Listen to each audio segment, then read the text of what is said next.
What'd you make of Connor McDavid not coming out for the Conn Smythe, Scotty? You know what? I kind of like it actually. And in fact, I was reading along. It might have been an old interview with Matt Larkin. I can't remember, but I think J.S. Jaguar talked about coming out.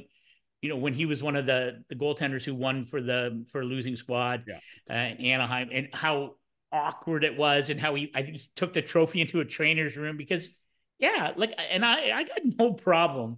I got no problem with Connor McDavid winning it. I thought it was interesting to look at how the votes fell. I have no problem with him winning it. That was a superlative performance over the 4 rounds. I don't care that he didn't get a point in game 6 and 7. He was actually, I thought he played a hell of a game in game 6. And I Yes. look at him back checking, I look at him playing a role in a critical victory to force game 7. I got no problem with him. And I got no problem with him not coming out.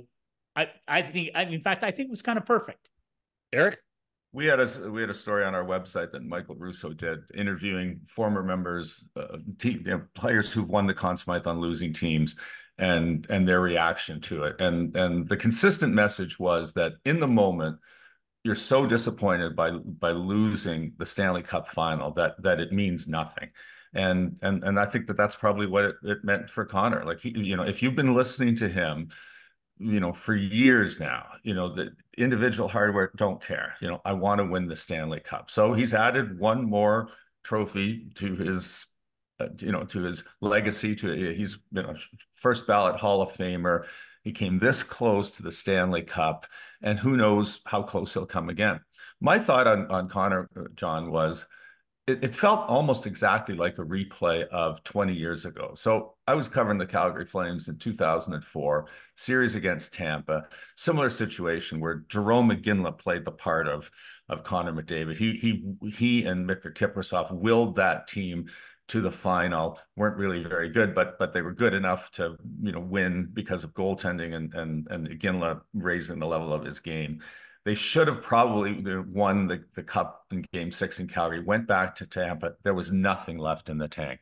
And if you look at the interviews of Iginla, Craig Conroy, all those other guys, they're gaunt. They're worn. They're spent. Like they had nothing left in game 7.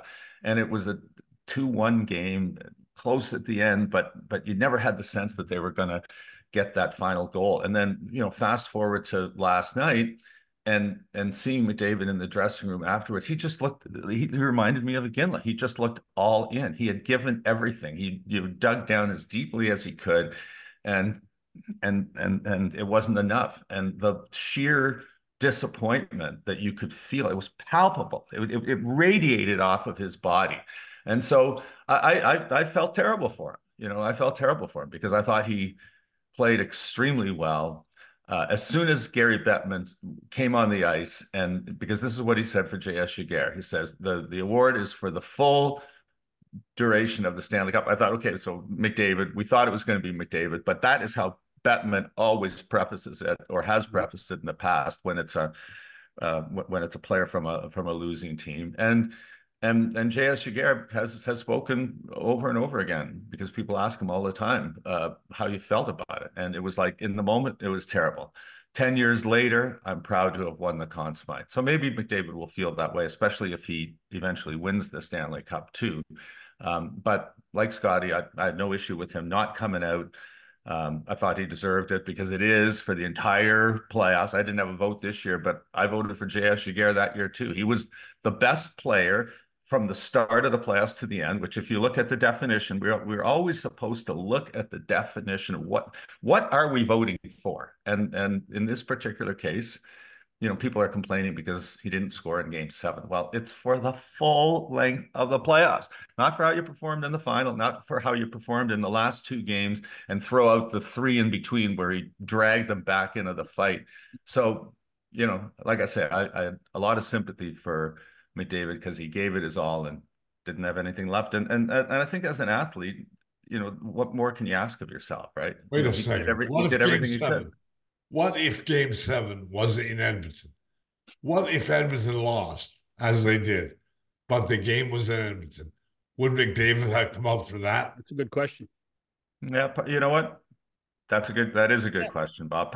Maybe. I don't know. It's hard to say. I think he was just so crushed by the moment that it was like Conn Smythe, no. No. He I'm didn't not come out celebrating a because they were in victory. Florida. I'm not celebrating a victory on the night of the most disappointing night of my professional career. I don't know. I'm not sure. I can say, what I will take away from, and I'm, to look at Connor McDavid after that game, what I love about this, and I always love, Eric referred to it, when you're there and you're on the ice and you're like, you have a bird's eye view as a reporter when you're there. It's the NHL, we do, sometimes we give a shot or two to the NHL. How they handle that, to me, is unparalleled. By the way, they lucked into that, Scotty. You know that. They lucked into it.